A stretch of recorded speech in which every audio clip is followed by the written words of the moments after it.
مساء الخير عملائنا الكرام. كنا اتكلمنا في فيديوهات قبل كده عن شرايط الليد، واتكلمنا كمان عن قطاع البروفايل.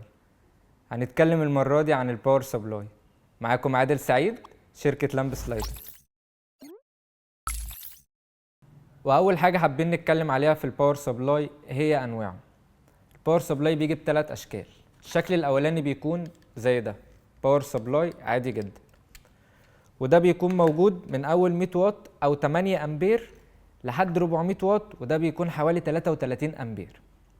تاني نوع في الباور سبلاي وهو بيكون الباور سبلاي السليم، وده بيكون بالشكل ده. ده بنقدر نستخدمه في الأماكن اللي ما نقدرش نبيت فيها الباور سبلاي العادي، كمان بنستخدمه في الأماكن اللي هنوصل بيها أمتار قليلة، متر 2 متر 3 متر ماكسيم. تالت نوع معانا في الباور سبلاي وهو الباور سبلاي الووتر بروف. ده نقدر نستخدمه في أي مكان خارج البيت، لأن هو الاي بي بتاعه 67 بيتحمل أي عوامل خارجية. وده طبعا بيكون ليه شريط ليد زي ووتر بروف، لأنه ما ينفعش يشتغل على شريط ليد عادي ما يكونش ووتر بروف، وبرضه بيجي بشكل 5 متر.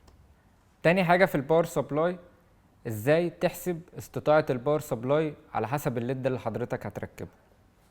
نيجي لنقطة في الليد، احنا بنبقى عارفين الليد كام واط في المتر الواحد. بنبتدي نضرب الواط في المتر الواحد في عدد الأمتار اللي احنا هنركبه.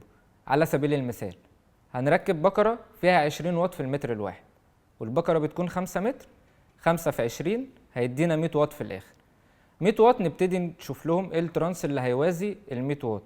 الترانس اللي هيوازي ال 100 واط مش هينفع يكون ال 100 نفسه، لأن لازم يبقى فيه سبيس أو فيه مساحة فاضية في الباور سبلاي عشان الليد يبقى شغال براحته والباور سبلاي شغال براحته. هنبتدي نشتغل على ال 150 واط.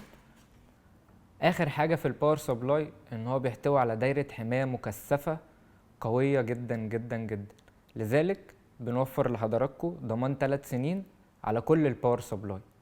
أتمنى تكونوا حضراتكم استفدتوا من سلسلة فيديوهات إزاي نشتري الليد بروفايل. استنونا في سلاسل جاية كتير. اتشرفت بحضراتكم.